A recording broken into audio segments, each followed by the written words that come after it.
Hi நண்பர்களே, இதோ உங்களுக்காக பல கடைகளில் போய் நம்ம ஆப்பிள் வாங்குகிறோம், நல்ல நல்ல ஃப்ரூட்ஸ் எல்லாம் வாங்குகிறோம். இது உங்களுக்கான ஒரு சின்ன அறிவிப்பு தான். எல்லாருமே ஆப்பிள் வாங்கும்போது ஹைப்ரிட்டா என்னங்கிறது பார்த்து வாங்குகிறோம். ஃப்ரூட்ஸ் நல்லா இருக்கான்னு பார்க்குறமே தவிர அது சுத்தமானதா இல்லை என்னன்றதை பார்க்காம விட்டுறோம்.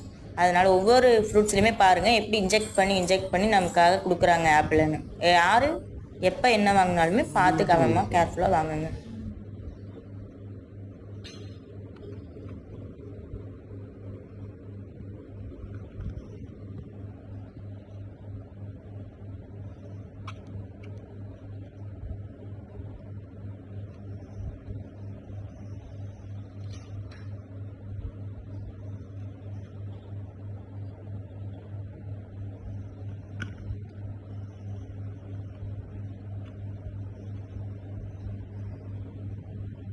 इंजेक्शन से